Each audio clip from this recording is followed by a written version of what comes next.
This is Renewing Faith Radio with Pastor Jason Gold of Regeneration Calvary Chapel in Sandpoint, Idaho. In your presence, darkness hides.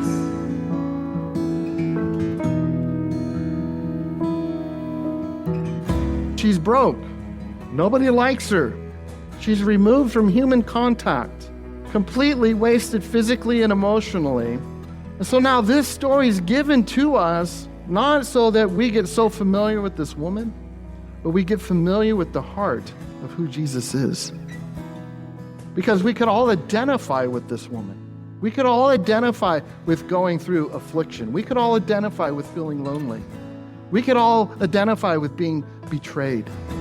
On the cross, it was done. It's tough to be isolated from the community. It's one thing when maybe you've done something wrong to others. Then it's your own fault. But when you're suffering and everyone abandons you, that's a pretty awful situation to go through. In today's teaching, Pastor Jason encourages you with the truth that Jesus cares for you even when no one else does. Jesus will never turn you down when you seek Him out. He's full of compassion, and He's the only one able to heal your broken heart. Now turn in your Bible to the book of Mark chapter 5 as Pastor Jason begins his message, Victory Over Illness. One thing I long for, I will seek. Mark chapter 5, verse 21. So we're coming off of Jesus doing some pretty radical things. He goes across the Sea of Galilee. He told the brothers, he said, let's go to the other side. And he is sleeping. A big storm comes. And he just says, be still, be calm. And the wind and the waves obey Jesus. And then he's met on the shoreline by Legion, a guy that had been demon-possessed for a very long time. And we know it was at least 2,000 demons because that was how many swine that went into the sea. But a legion, according to Roman centurion army, it would be roughly about 6,000 soldiers, and that was a legion. So we don't know if it was multiple demons went into a individual swine or if one swine got more than the other. And all I know is that we could eat bacon. I had bacon this morning, and it was delightful, and it wasn't demon-possessed, so it was really good. So now that's where we're coming, and it says that the guy that was set free, he went out and started to evangelize Decapolis. There's a series of 10 different cities. You have one guy, and Jesus said, go and tell. Go home, go to your family, go to your friends, and tell what the Lord has done. And so Jesus is getting more bold about going and telling because it's getting closer to the cross. His time of just doing radical things is, well, the cross was the ultimate radical thing, but Jesus was all about ministry. He was all about serving. He is our example of what a Christian is, being Christ-like. And so, as we come upon verse 21, they now go from Decapolis back to possibly Capernaum, the northwest of the Sea of Galilee. Verse 21, it says, now, when Jesus had crossed over again by boat to the other side, a great multitude gathered to him, and he was by the sea. And behold, one of the rulers of the synagogue came, Jairus, by name. And when he saw him, he fell at his feet and begged him earnestly, saying, my little daughter lies at the point of death. Come and lay your hands on her, that she may be healed, and she will live. So Jesus went with him, and a great multitude followed him and thronged him. That word thronged is, they're really pressing in against him. It's a word used within a wine press where you're pressing, and so it's crowded. It's very crowded. And then verse 25, it says, "Now a certain woman had a flow of blood for 12 years and had suffered many things from many physicians. She had spent all that she had and was no better, but rather grew worse. When she heard about Jesus, she came behind him in the crowd and touched his garment. For she said, 'If only I may touch his clothes, I shall be made well.' Immediately the fountain of her blood was dried up, and she felt in her body that she was healed of the affliction. And Jesus, immediately knowing in himself that power had gone out of him, turned around in the crowd and said, 'Who touched my clothes?' But his disciples said to him, 'You see the multitude thronging you, and you say, "Who touched me?" And he looked around to see her who had done this thing. But the woman, fearing and trembling, knowing what had happened to her, came and fell down before him and told him the whole truth. And he said to her, 'Daughter, your faith has made you well. Go in peace and be healed of your affliction.'" So what we're going to do is we're going to be talking about this woman that we don't know much about. We know what we just read, but there's so much there. We know that this woman had a flow for 12 years, and that flow, according to Matthew, was a menstrual issue. She was constantly bleeding for 12 years. So this woman has been hemorrhaging, incurable, and it's slowly destroying her. When Hannah was born, Hannah was just a huge, big, fat-headed. She was 9 pounds. Yeah, 9 pounds. And now she still weighs 9 pounds. But so when Hannah came out, my wife hemorrhaged. And all this blood, it was like just... And the doctor, all of a sudden, everybody started to panic. The doctor started calling out orders and all these different things. The anesthesiologist had the IV and was twisting it, trying to get fluid in her because Anne started to turn as white as the sheet. Anne's dad used to be a respiratory therapist, and he's watching all the vitals. And one of the things that he said, he goes, she was getting close to falling into a coma. And so it was a bit of a dire situation. And we had modern medicine.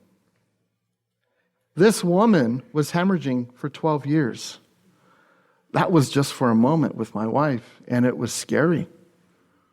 I had my wife actually, when they put Hannah on her chest, she said, get her off because she couldn't breathe. She thought that she just had to lay down. And so they put the bed down and they just started tending to her. And then Hannah had this infection going on in I won't call it an incubator, but the tray they put you in. And I'm just kind of like, it was just a really weird situation where it's like, I have my wife and my newborn baby, and I love them both so much, and I'm in the middle. But one of the things, there was an angst, but there was also a peace with the Lord. But this lady for 12 years hemorrhaged. So you could only imagine the pain and the emotion, the pressure that took her strength day by day. Day by day, dealing with this hemorrhaging.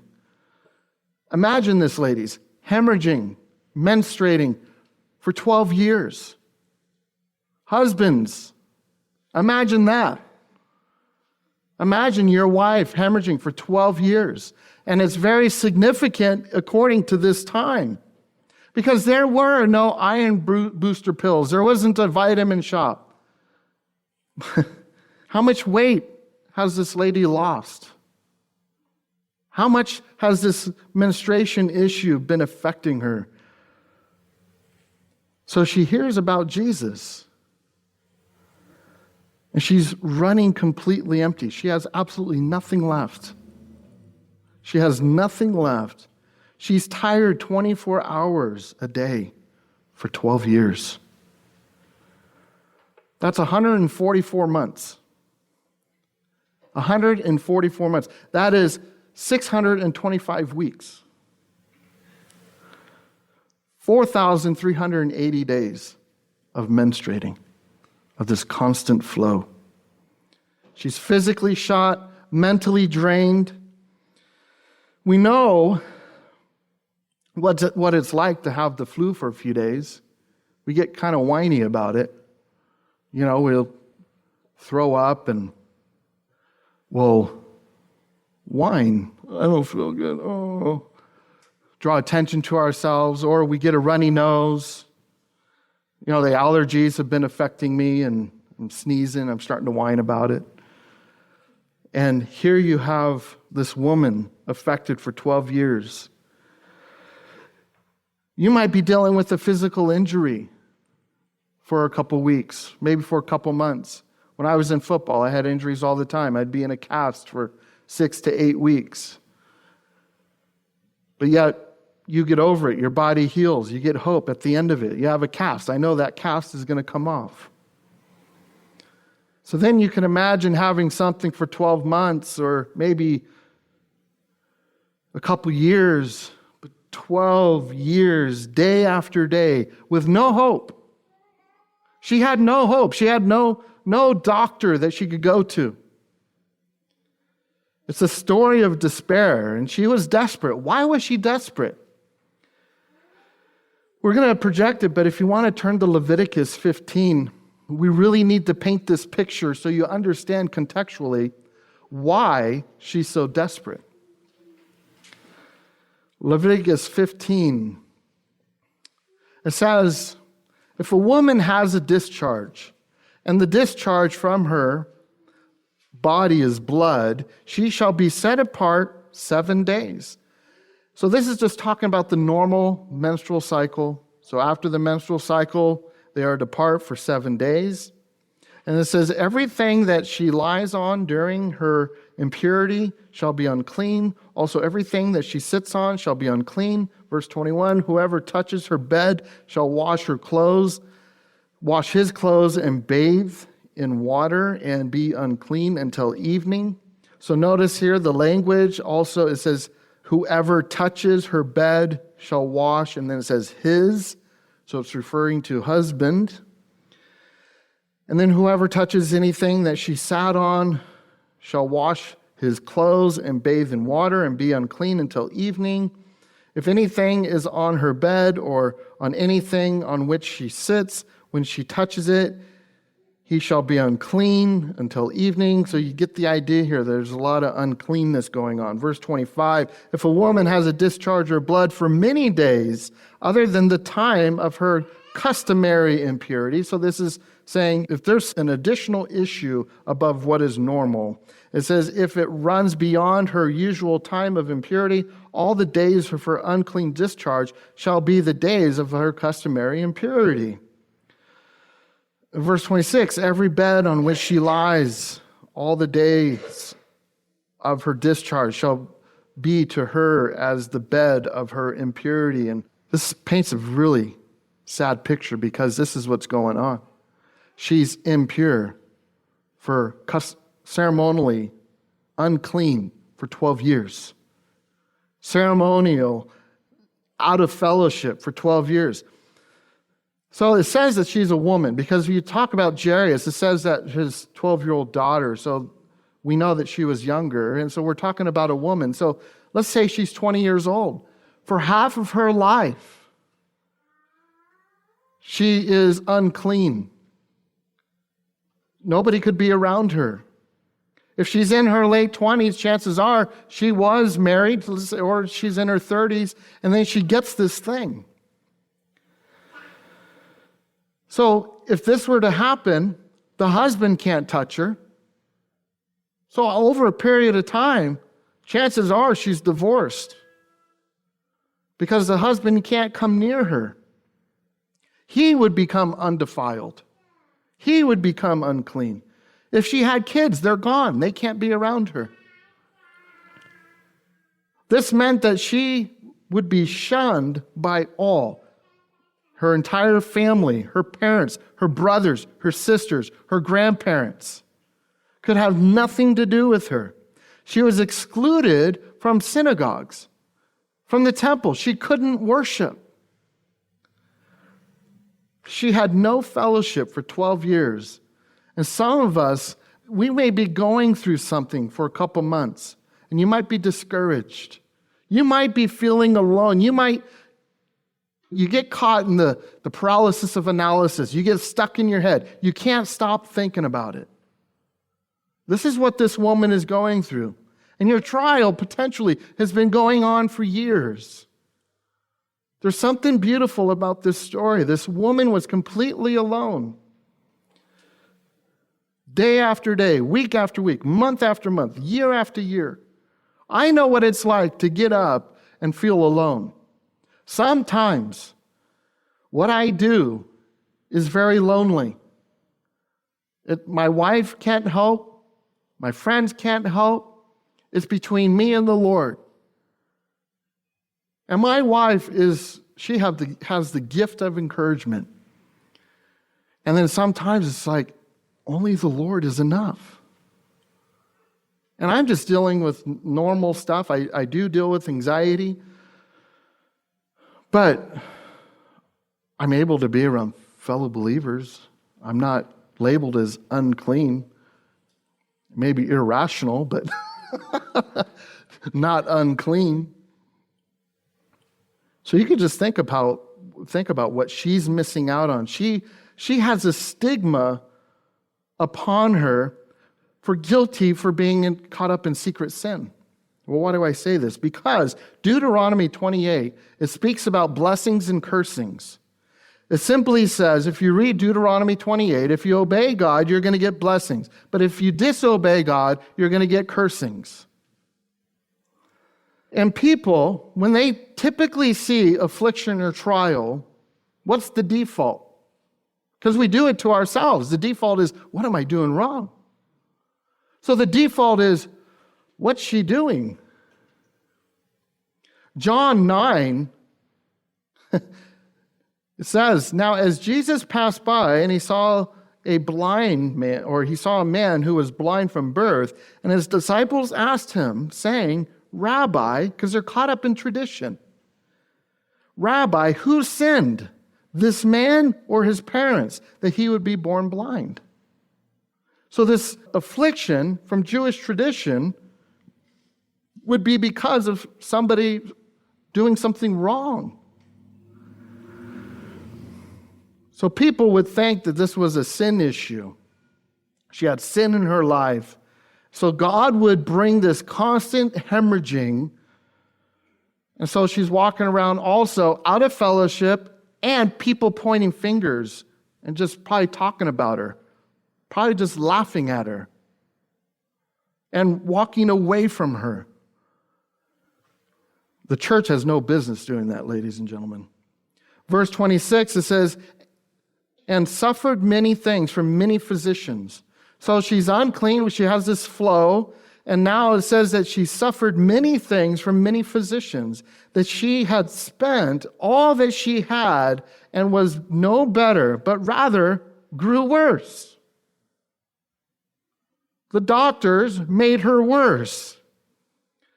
Luke, in Luke 8:43, suggests that it was incurable. So it wasn't the doctor's fault. Now Luke, being a physician, he's probably being a bit more diplomatic here, not wanting to throw his fellow physicians under the bus, because it says, verse 8:43, Luke says, now a woman having a flow of blood for 12 years, who had spent all her livelihood on physicians and could not be healed by any. So the fact that he's using the language of healing means it's uncurable. It's not the fault of the physician. So now she's broke. Nobody likes her. She's removed from human contact, completely wasted physically and emotionally. And so now this story is given to us, not so that we get so familiar with this woman, but we get familiar with the heart of who Jesus is. Because we could all identify with this woman. We could all identify with going through affliction. We could all identify with feeling lonely. We could all identify with being betrayed from family and friends, fingers pointing at us, whether we did something wrong or not, false accusations. So she has spent everything on physicians. And what she may have suffered will appear possibly to be from the prescriptions, from the medical treatment that she's been given. Now, what I'm about to read to you is from the Jewish writings, the Talmud, and how this would be prescribed and dealt with. So what they would do, what the physicians would do, this is what she would pay for. So listen. Take of the gum of Alexandria the weight of a silver coin, of alum the same, of crocus the same, which is a plant. Let them be bruised together and given in wine to the woman that has an issue of blood. Okay, so it's like a potion. And it says, if this does not work, take a Persian onion, 3 pints, boil them in wine, and give her the drink. And say, arise from the flux. This is what the prescription was. And a flux means the action or process of flowing or flowing out. So it's addressing her flow. Arise from the flux. Arise from the flow. If this doesn't work, set her in a place where 2 ways meet. So put her on the corner here. And let her hold up a cup of wine in her right hand, and let someone come behind her and frighten her and say, arise from the flux.